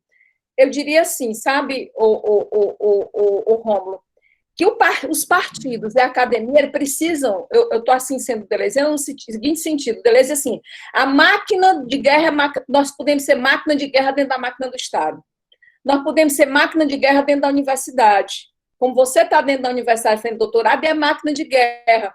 A nossa questão não é dualidade, é como é que a gente constrói um discurso, uma prática, dissonante, e ruídos mesmo, que desloque o que é formal.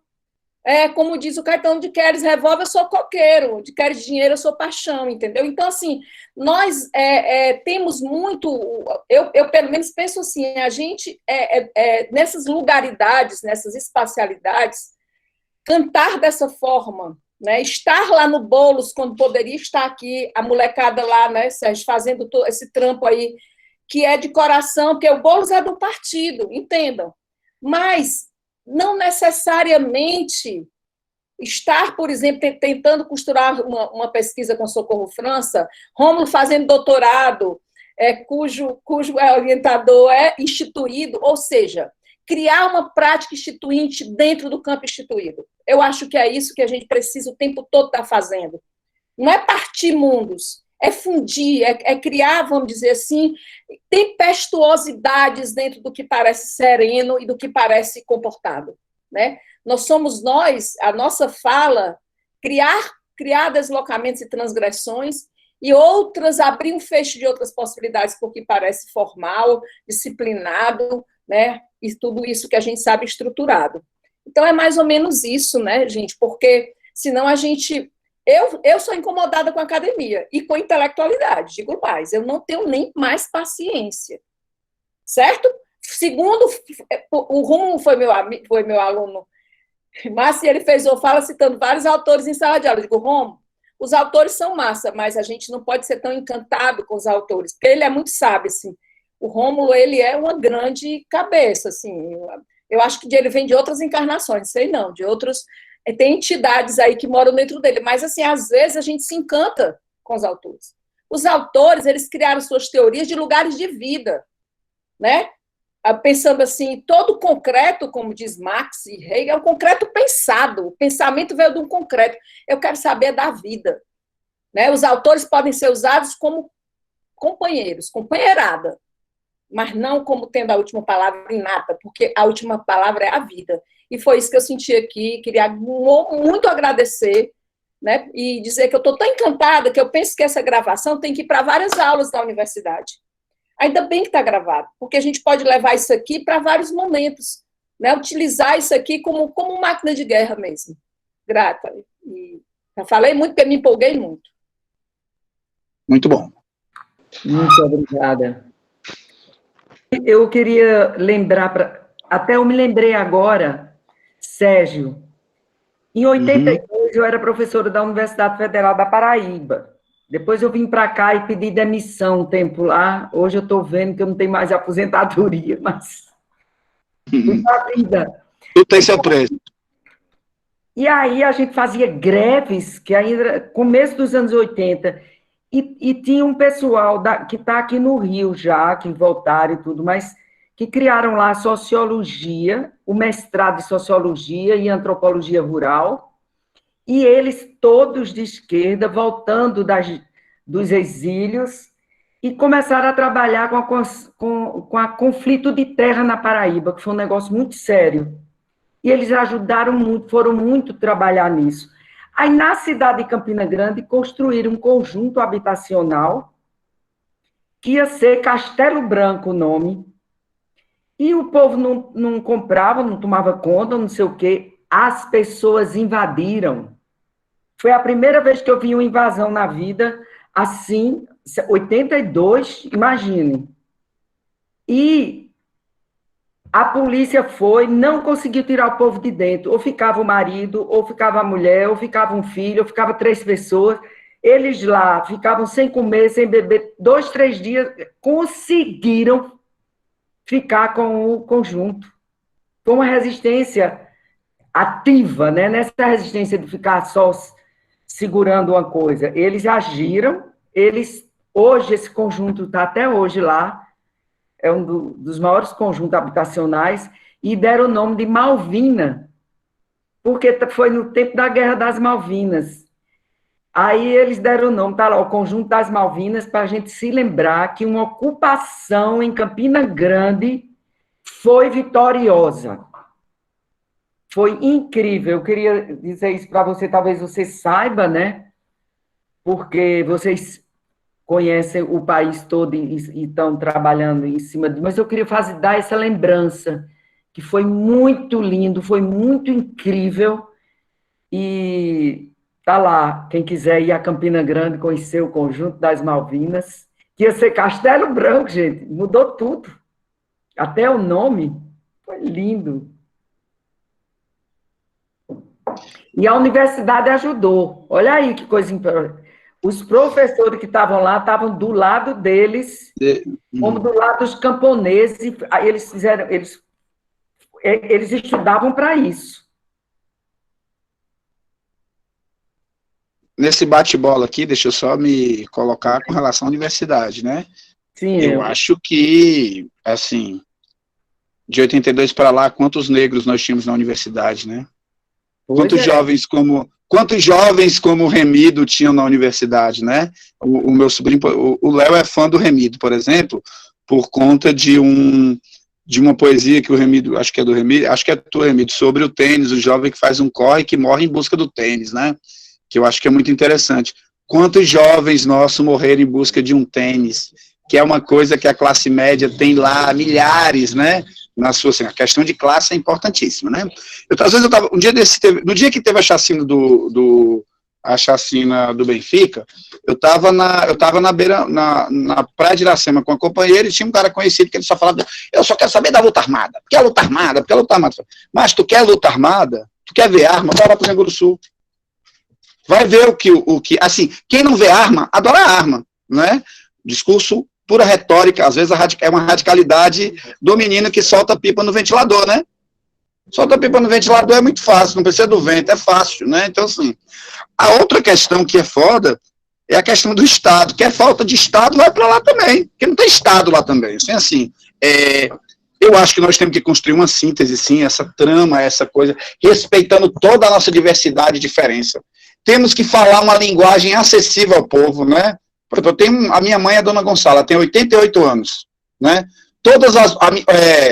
É bom lembrar que o menino que está aqui, ele ganhou a casa dele na luta, ele tem 24 anos, ele ganhou uma casa dele fazendo ocupação. Então, assim, a gente entende o quanto o processo político é transformador, né? Então, assim, não é à toa. Eu falei aqui de 78, mas eu vi o Lula de 89, eu não votei porque ainda não tinha o voto de 16 anos. E o que eu vejo aqui acontecendo em São Paulo, independente do Boulos ganhar ou não, é o surgimento de uma nova cultura política, de uma cultura que se preocupa com o evangélico, com a pessoa da periferia, que se preocupa em falar, e isso está acontecendo no Brasil todo, não está acontecendo só aqui, né?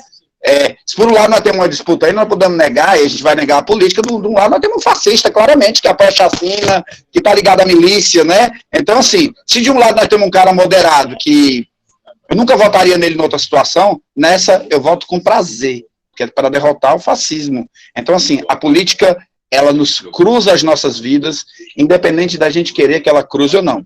E nós vamos ter que ser inteligentes o suficiente, se formos de todas as nossas organizações, ou a nossa maneira de pensar, ou professoras, ou pessoas analfabetas como a Dona Gonçala, né, que sempre foi leitora do Brizola, né, mas que tem um sonho de mudar o mundo, e a gente vai ter que fazer alguma coisa, né.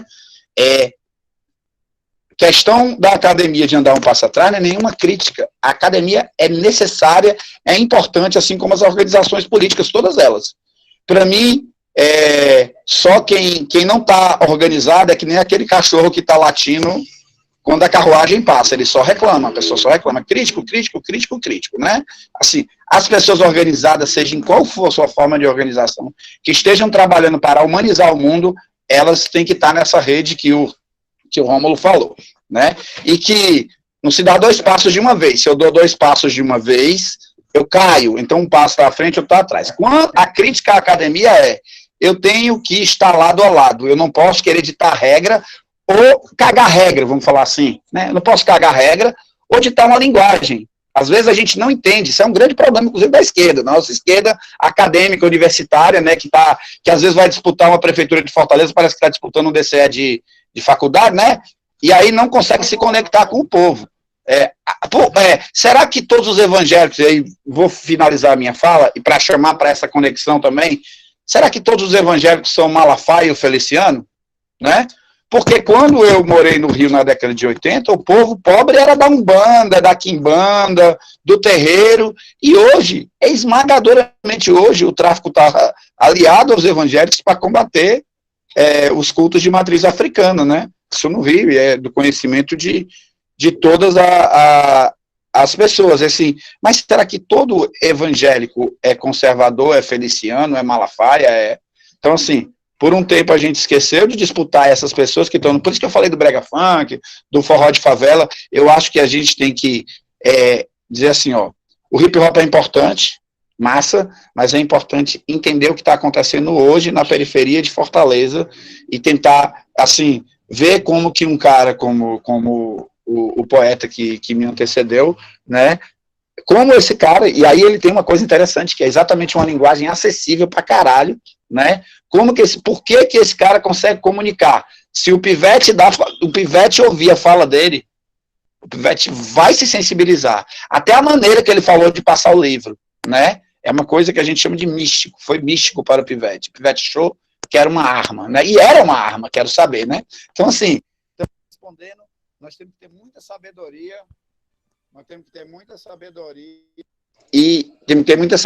e calma para construir essa teia sem deixar até arrebentar, porque se arrebentar, porque não pode cair ninguém, tem que estar todo mundo construindo em sintonia, né, e para construir uma proposta de síntese, e aí finalizo nisso, é um desafio do caralho, porque são muitas vaidades, são muitos, né, e quanto à academia, não é negando de nenhuma maneira não temos de negar de nenhuma maneira a importância da academia, é dizer que nós temos que construir uma academia que esteja do nosso passo, né? Tem uma atrás, tem uma que está no nosso passo para a gente poder construir um novo momento, é isso, né? Para fazer uma caminhada, né? 2 passos para frente, eu sou um ultra radical sectário, 2 passos para trás, eu sou um conservador, dando 2 passos, um passo à frente e um passo seguindo, eu posso estar fazendo uma caminhada, aí dessa maneira a gente pode estar junto. É isso, todo mundo.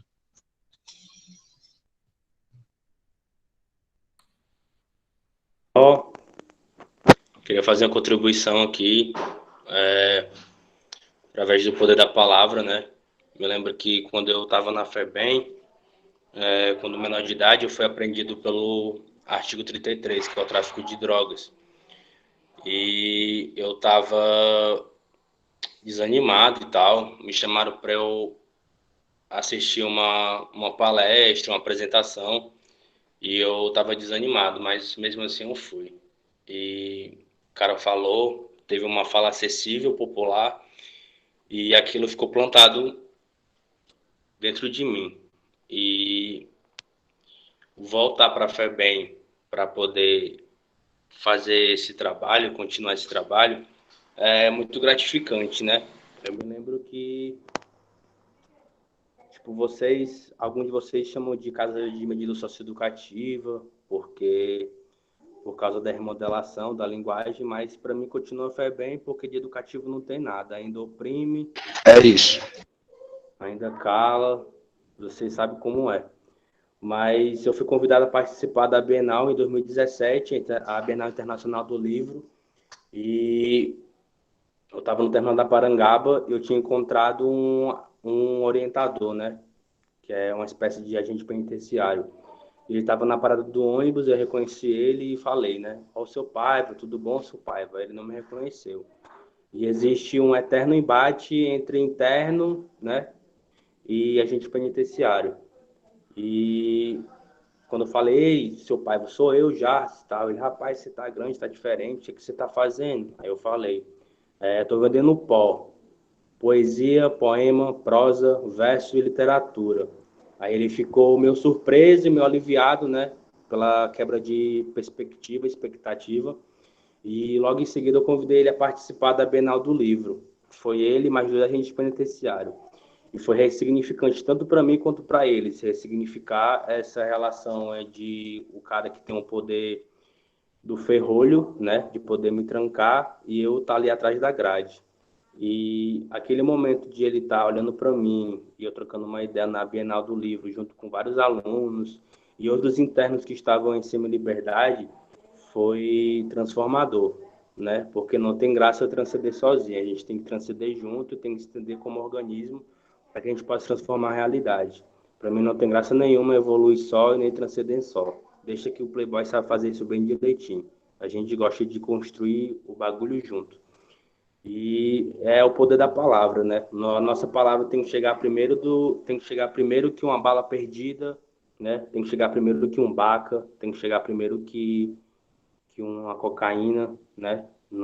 Que um baseado, do que uma propaganda da Nike, né? Nossa palavra tem que chegar primeiro do que isso, pelo fato de conscientizar, né? De fazer entender e criar consciência o que são as drogas, o que é o sistema, o que são as engrenagens de controle, para que essa palavra inspire, né? E torne prática. Então, eu acredito muito no poder da palavra. É a palavra que trava o gatilho, que salva o filho, né? E a palavra tem poder. E a gente tem que sempre estar olhando também para os presídios, para a boca de fumo, para os pontos de prostituições, porque nesse lugar que tem gente de verdade,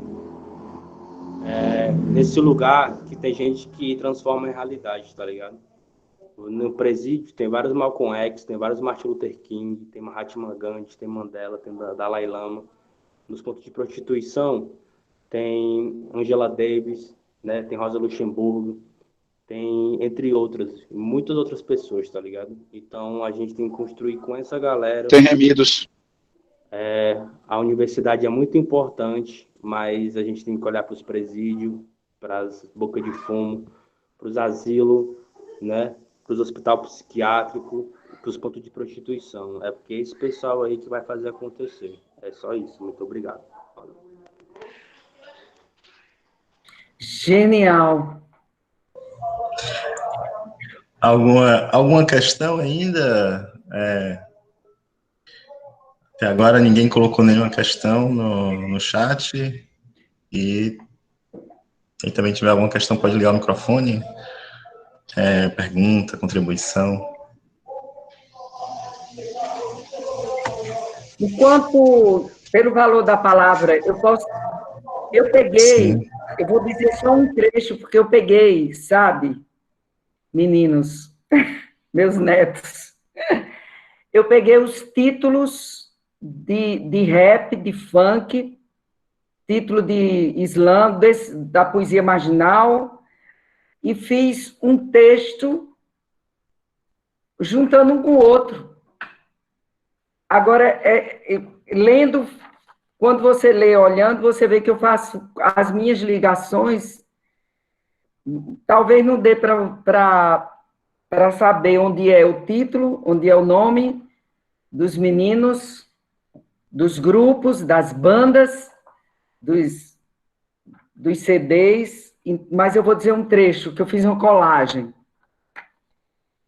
Os artistas do hip-hop dizem que a vida é desafio, tipo sobrevivendo no inferno, a exemplo de um rapaz comum que mora da ponte para cá. Ele chora agora, sonhando com a fórmula mágica da paz, que ele possa conceder pelo menos um fim de semana no parque. Salve! Crime vai, crime vem, de volta à cena, numa madrugada suspeita, de novo a verdade crua. Vem sacudir o mundo dos sonhos, escancarando a miséria S.A. no beco sem saída, onde a periferia segue sangrando. Essa vida louca habita um campo minado, totalmente fora de controle. Qualquer hora vai explodir. Somente a ciência rimática de unhas e dentes vai abrindo passagem para a fúria verbal, tentando vencer o rolo compressor do salve-se quem puder. É necessário muito hip-hop na via e slam para distinguir no som da periferia a voz do gueto e dizer nunca é tarde para viver. É a literatura que te tira do tiro e da viatura. No entanto, entre a adolescência e o crime, só o Senhor, Deus me diga alguma coisa para conter aquele mano alterado, esse louco alucinado que leva uma vida bandida, culpa da situação, bandido pela má reputação, inocente ocupado. Chega mais ladrão. A ambição falou, esse dinheiro na mão, a rima denuncia em alta tensão. A comédia no crime é um quebra-cabeça. Escolha seu caminho para escapar desse holocausto urbano. E aprenda o quanto antes como sobreviver na favela, de homem para homem, traficando informação, eu vim para confirmar, de sofrimento já basta o meu passado, assim pare de bebar e se meta em atitude, e não se meta em atitude errada. Assim, mil fita, jogo da morte, mundo cão. Quem é você? Eu sou quem eu sou, é nós, o filho pródigo, a filha do rei, minha alma chora e por aí vai. Obrigado, professora. Enquanto isso, eu gostaria de fazer alguns comentários ainda, com relação ao que já foi colocado até agora, e aproveitando, muito contemplado pelas falas, professora Glória Diógenes, que eu conheci primeiro nos livros, viu, Glória? Primeiro, eu conheci primeiro nos livros, falando da década de 90, daqui de Fortaleza, né? Que era uma década em que, me lembro bem, e eu era adolescente, né? Inclusive, estava lá no meio das galeras, que a senhora relata, né?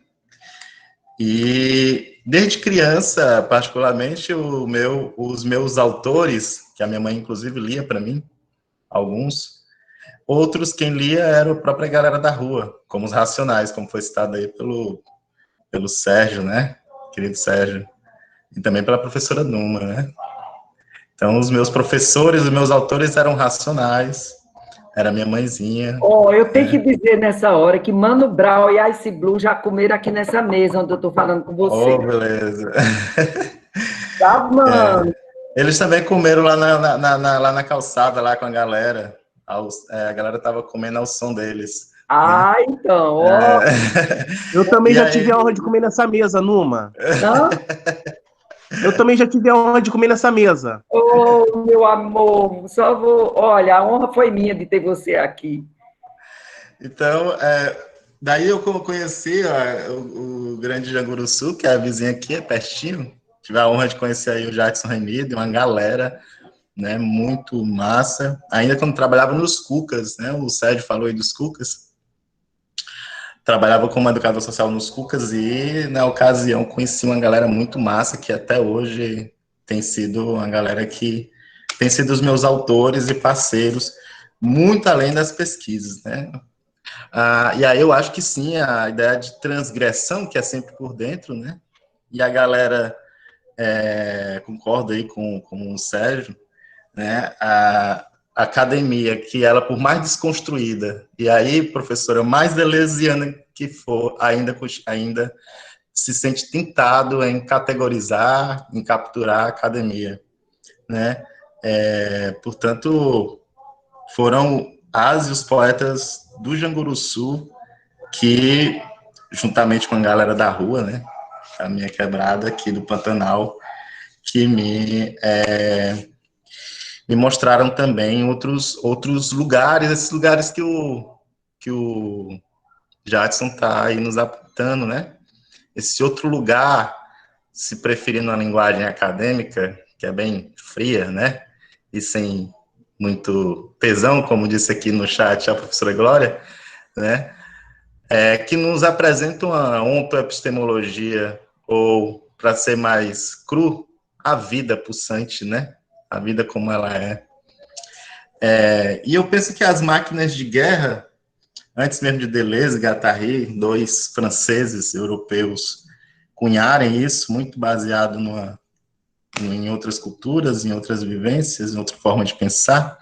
Penso muito mais nas máquinas de guerra das Donas Maria, né, e também as máquinas de guerra que são os próprios pivetes, né, dessas quebradas que estão aí nos saraus e tudo.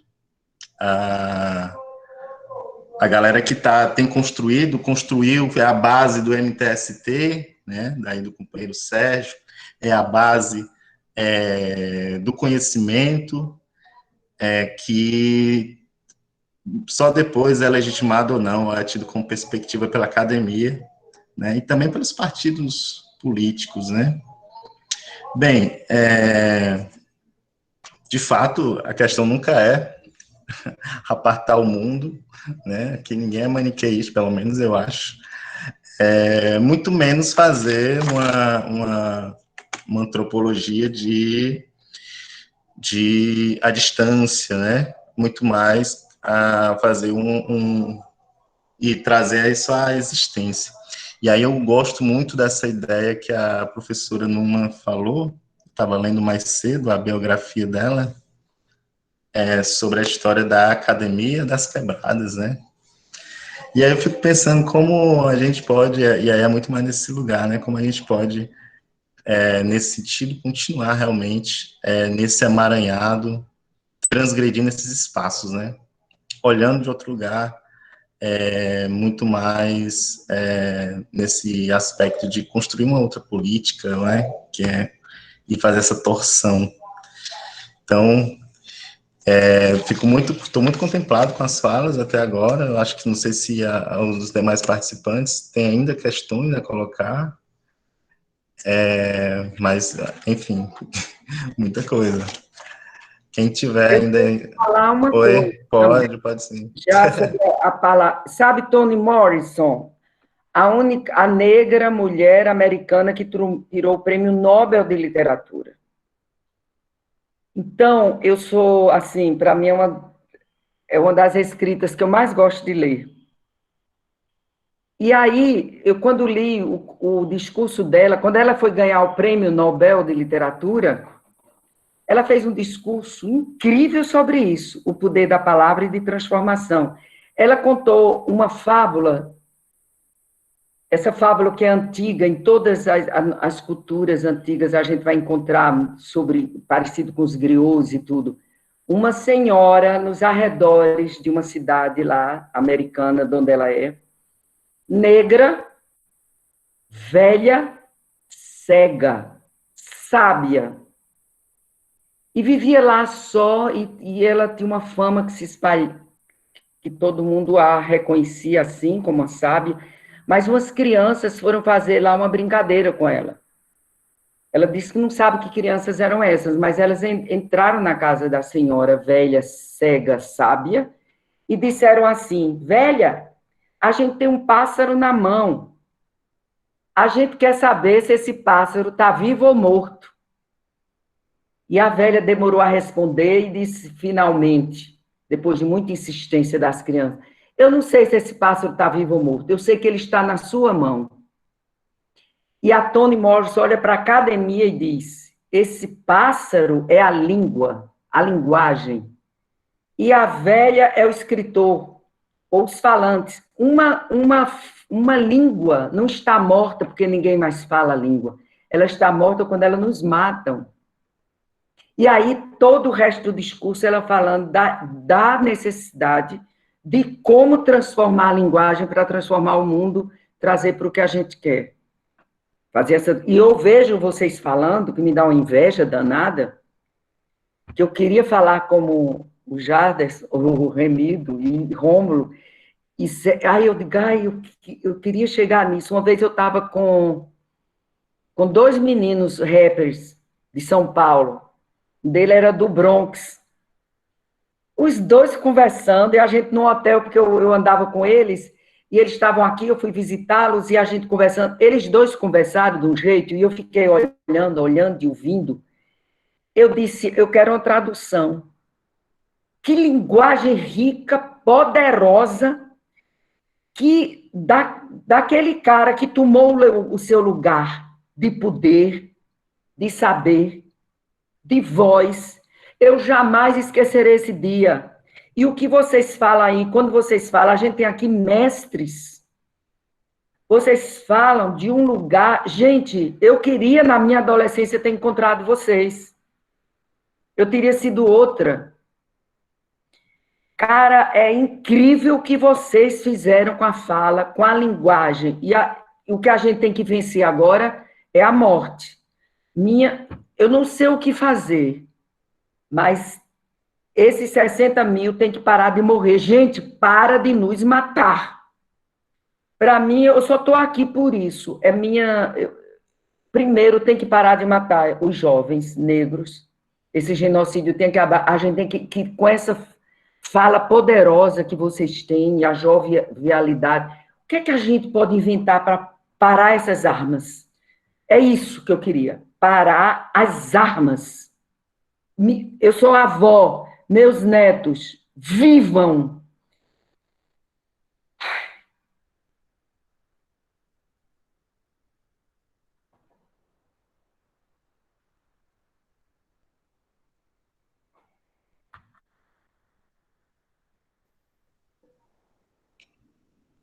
E aí, gente? Obrigado, professora Numa.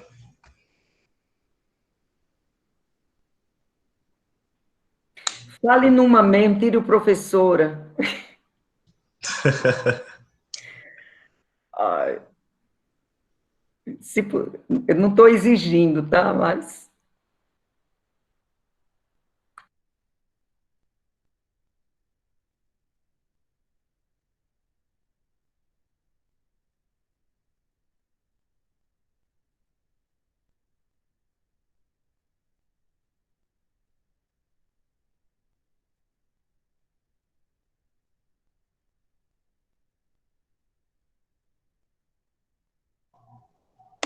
Bem, temos ainda aí 10 minutos, né? Previmos 2 horas de evento.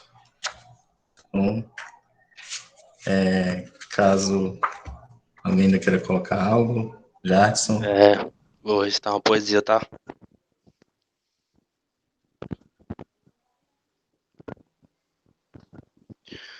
A margem da percepção, na contenção eu quebro. teu imaginário, faço um mosaico singelo. Do outro lado os becos sujos, um portal secreto. O vete avulso no impulso eletromagnético. PM corrupto, forjando maldanos de menor à toa. Telecinese nas algemas, a bruxata solta, satélite. Do outro lado do espelho, intérprete. Desigualdade violenta, aumenta um ciclo 7, ferve sangue. Bang bang na grande metrópole. Dólares, drones, OVNIs, blitz, crises humanitárias. Igrejas, bares, farmácias, sem família, sem mobília, virado na desgraça. A vida é um cai de folha, escolha a tua bolha, abraça que a bruxa te proteja no retorno pra casa. O espírito sopra no vale de ossos secos, levantando uma nova tropa diretamente do beco, no gueto da flor, da pele motivo, sorriso primavera da criança que me deixa mais vivo. Eu penso positivo, eu canto com o espírito a cada verso escrito. Eu amo o que faço, abraço o que acredito. Eu acredito no menino esquecido no sinal. Minha alma se esforça para que ele possa ter o bom final. Afinal vai ser sal. Máscaras flutuam na véspera, à espera das vísceras do fantasma da ópera, pérolas e folhas de ópio. Olhando um cardápio com um caleidoscópio, eu contemplo a dança dos átomos. Meu poema com fragrância de bálsamo, a floresta. Detesto tudo que resta da festa em festa. Em contraste, contesta. O contexto do contrato complexo, contido com tanto conflito e contradição. Nessa ética, minha ótica além da estética. O espírito empírico calcula minha lírica onírica, fonética, épica. Eu tô tipo anti-édipo. À frente dessa época, pouca conversa.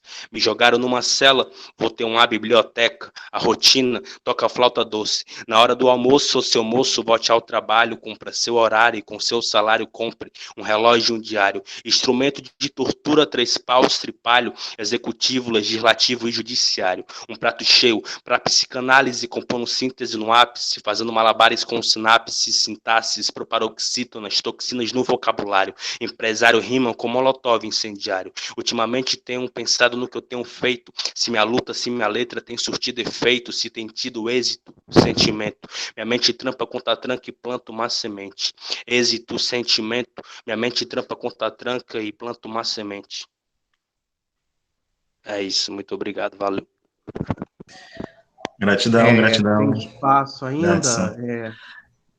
Temos, aí logo depois, Márcio, aí a gente pode ir já encaminhando para encerrar. Sérgio, Numa, Jardson se despedem também. Tá? Eu queria prestar uma homenagem a Numa Ciro e falar o meu poema Homem-Peixe. Pulou para fora do aquário, rastejou-se no carpete, procurou um mar imaginário sem que ninguém soubesse. Rolou da escada, querendo alcançar a rua. Chegou até a calçada, saiu embaixo da chuva. Seguiu pegadas, deixou vestígios. Descamou-se em estradas de delírio. Atravessou pistas, chafurdou na lama. Prejudicou as vistas, machucou as barbatanas. Mergulhou em poças, refugiou-se no cais do porto. Esbarrou em louças sem nenhum conforto. Buscou um barraco, um pedaço de vitrine, uma peça de teatro, um roteiro de filme, um conto, uma canção. Ficou sem ponto, sem noção. Nada encontrou, nem mesmo um tema. Só se encaixou neste poema.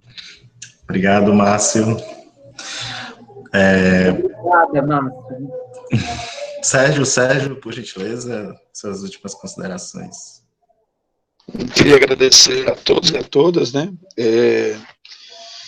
Dizer que esse rolê de fazer cultura e de produzir no território é uma parada muito eficiente. Eu acho que um cara como o Remido e esses meninos que eu falei, e outros, né, são a maior prova disso, né? E quando eu falei dessa história que está acontecendo ali no Grande Janguruçu, né, não só nos Euclides é uma ponta que eu tenho visto muito mais, porque é um rolê também que está no território, que não tem grande aparato também. Quando eu fiz a crítica à questão dos grandes equipamentos, é que eles são muito burocráticos e inacessíveis. O Estado tem obrigação de fazer a cultura chegar no território como se fosse um tabuleiro de war, sabe, um pontinho em cada canto, né?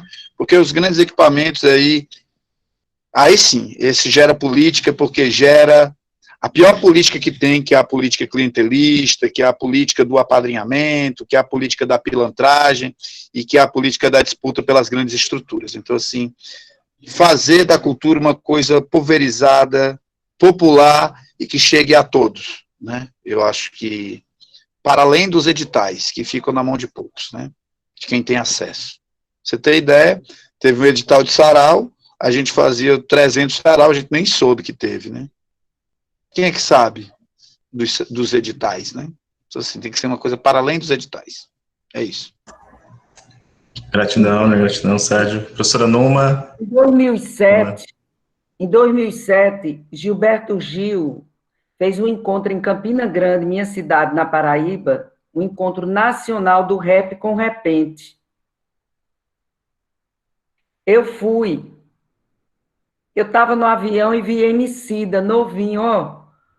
Eu olhei para ele e disse, aquele menino é rap, porque eu conheço um rap de longe, um rapper, um repeiro. Aí eu fui lá, perguntei, conversei com ele, disse, você é rap, você está indo para Campina? E o Marechal, que é um rapper daqui também, estava também no avião. Gente, foi uma das coisas mais impressionantes que eu vi na vida.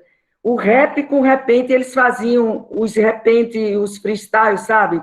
Os que faziam. Eu vi Kaline Lima, que é rapper da Paraíba, que hoje ela é da CUFA, ela é da CUFA há alguns anos, né?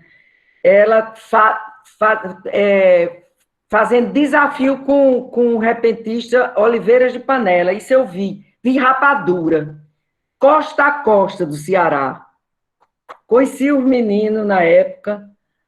É preciso que a gente relembre esse encontro, porque estavam os manos todos do Brasil todinho, e o Gilberto Gil fez isso, com os cantadores de viola e repentista, que também sofreram muita marginalidade a vida toda.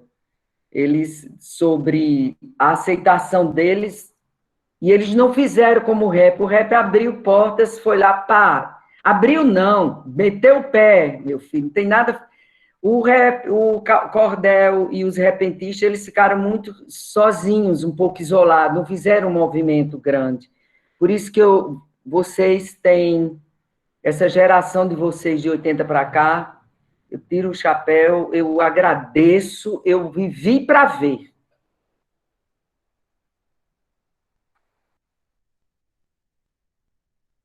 Obrigado, professora Numa Ciro. Jackson, quiser ainda colocar mais, sei lá, os agradecimentos, alguma coisa?